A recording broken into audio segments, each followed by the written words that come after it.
자존감의 회복, 이것이 바로 공감을 할 수 있는 능력이고 불안으로부터 탈피할 수 있는 아주 든든한 무기가 됩니다. 안녕하세요. 낮은 자리 마음치유 우리 첫 번째 시간입니다. 오늘은 공감과 불안에 대해서 함께 생각해 보도록 하겠습니다. 우리 선생님들 공감이라는 말을 많이 들어보셨죠? 상담을 배우러 가면 첫 시간에 우리 교수님들이 하시는 말씀 중에 대표적인 말이 공감입니다. 적극적 경청하고 공감, 이런 말 많이 하는데 참 쉬우면서도 어려운 것 같은데요. 좀 쉽게 우리 공감이란 것이 뭘까?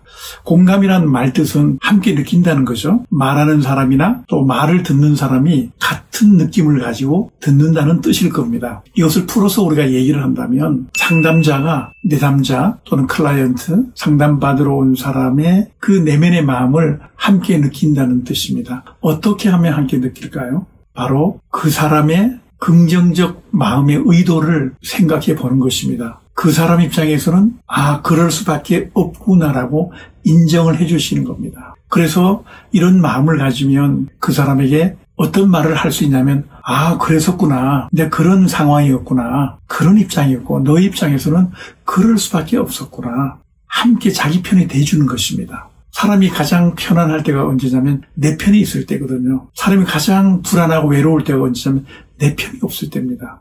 부부간에도 아내가 남편의 편이 돼주면 그 남편은 늘 든든합니다. 내가 누구의 편이 돼준다? 그게 바로 공감입니다. 내가 누구의 편이 된다는 것은 너 입장에서는 그게 옳다. 내 말이 맞다. 라고 맞춰주는 것입니다.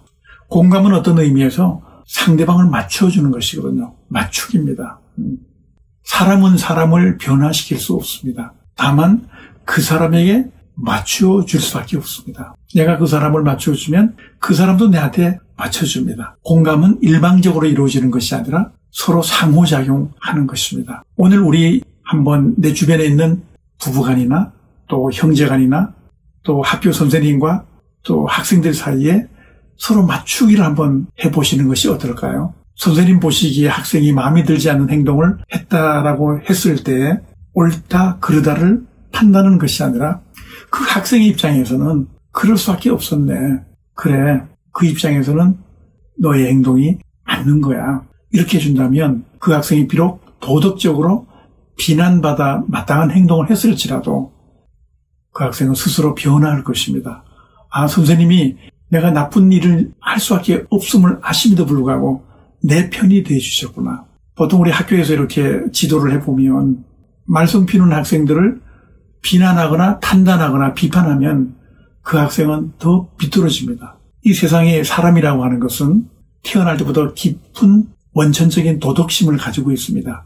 내 행동이 정말 이 사회에서 받아들여질 수 있는 행동인가 아니면 비난받아 마땅한 행동인가 벌받아 마땅한 행동인가 머릿속은 다 알고 있습니다. 그런데 그것이 가슴으로 공감되지 않기 때문에 머리의 판단과는 다른 행동을 하게 되는 것이죠. 종종 우리가 마음이 힘든 분을 만나면 그분들 머릿속으로는 이렇게 해야 된다는 거 너무나 잘 알고 있습니다. 책을 통해서 어떤 강연을 통해서 그 순간은 깊이 느낍니다. 느끼지만 가슴을 흔들지를 못하죠. 사람이 사람의 가슴을 흔들어 놓을 때 그 사람은 변하게 되어 있습니다. 그 힘이 바로 공감이라고 하는 힘입니다. 공감을 실천하려면 아까 말씀드렸듯이 그 사람 편이 한번 돼주십시오. 그리고 도덕적인 판단은 그 다음으로 해도 늦지 않습니다. 아마 도덕적인 판단을 하지 않더라도 굳이 하지 않더라도 내 편이 되어주면 그 사람은 스스로 내가 잘못했다라고 스스로 고백을 하게 될 것입니다. 사람을 움직이는 힘, 이것이 바로 마음의 치유입니다. 거창한 단어가 아니거든요. 우리의 변화라고 하는 건 지극히 작은 데서부터 일어납니다. 마음 치유도 지극히 작은 내 마음속의 동기에서 일어납니다. 이러한 치유가 일어나지 않으면 그때부터 불안해지기 시작합니다. 사람이 자기 자신을 알거나 주변을 알게 되면 불안하지 않습니다. 근데 왜 이렇게 되지? 내가 왜 이렇게 힘들까? 스스로 주변 상태를 알아차리지 못하거나 내가 내 마음을 모를 때 찾아오는 것이 엄습하는 것이 불안입니다. 불안이라고 하는 건 인간이 태어날 때부터 조금은 갖고 태어납니다. 그래서 조그만의 불안은 정상이에요. 그러나 도를 지나칠 때 이것은 마음의 병으로 나타나죠. 현대심리학의 아버지라고 하는 프로이드라고 하는 사람도 모든 마음의 병이 바로 불안에서부터 시작이 되고, 사람은 불안을 느끼게 되면 그것으로부터 벗어나려고 하는 발버둥을 치게 됩니다.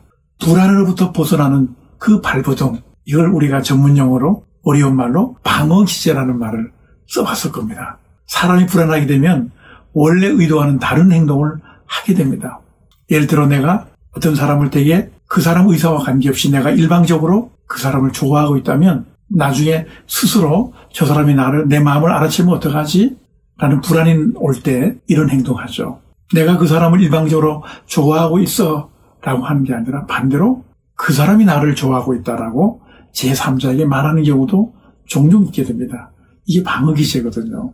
이런 일은 많이 주변에서 볼 수가 있고, 우리는 아이들을 키우다 보면 우리 아이들도 그래요. 우리 아이가 엄마를 미워하면서 그 아이는 뭐라고 얘기하죠? 엄마는 나만 미워해. 실은 자기가 엄마가 미운 겁니다. 예. 불안하기 때문이죠. 그래서 종종 사람이 편안해지려면 불안으로부터 탈피를 해야 되겠죠. 어떻게 하면 탈피할 수 있을까요? 스스로 인정하는 겁니다. 아, 내가 마음이 불안하고 있구나. 내가 저 사람을 미워하고 있구나. 내가 저 사람을 좋아하고 있구나. 스스로의 그 마음을 인정하는 데부터 불안은 거치기 시작합니다.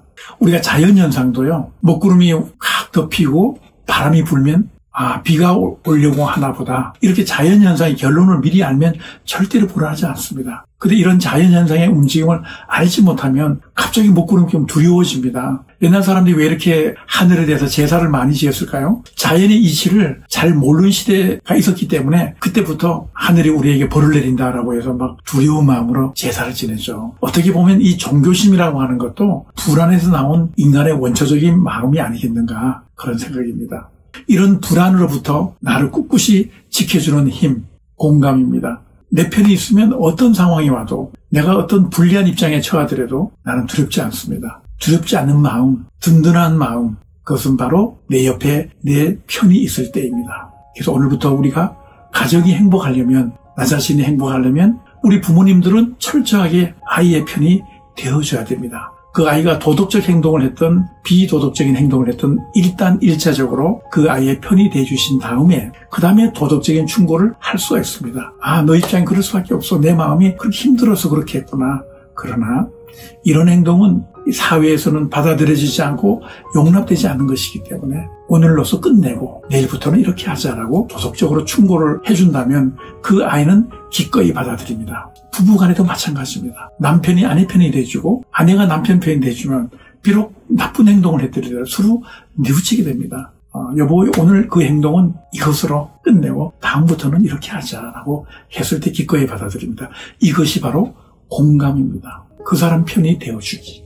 여러분 어떻습니까? 한번 우리가 실천해 준다면 우리가 그토록 오늘날 많은 정신병들이 바로 공감받지 못하는 데서, 바로 불안을 극복하지 못하는 데서 나오는 것이거든요. 이 불안을 극복하지 못하면 그 다음 2차적인 질병들이, 정신적인 질병이 뒤따라오게 됩니다. 어떤 걸까요? 공포로 인한 질병이 되게 많습니다. 다음에 저희가 한번 다루어 보겠지만 공황장애라든가 트라우마라든가 이런 것들입니다. 거듭 말씀드리지만 오늘 주제는 바로 내 편 되어주기, 공감입니다. 그 상황에서 네가 오라. 그럴 수밖에 없어. 내가 이해해. 나는 늘 내 편이야. 이것입니다. 이렇게 되면서 우리는 불안을 완전하게 극복해 갈 수가 있고, 불안을 극복해 가면 내 자존감을 지켜갈 수가 있습니다. 내 자존감은 바로 내 능력을 믿는 것이고 내 존재에 대한 신뢰입니다. 나는 무엇이든지 할 수 있는 사람이고 나는 괜찮은 사람이야, 능력 있는 사람이야 라고 스스로를 위로할 수 있는 그 능력, 이것이 바로 자존감입니다. 자존감의 회복, 이것이 바로 공감을 할 수 있는 능력이고 불안으로부터 탈피할 수 있는 아주 든든한 무기가 됩니다. 오늘 첫 번째 강의, 불안과 공감의 주제는 이 내용으로 강의를 마치도록 하겠습니다. 감사합니다.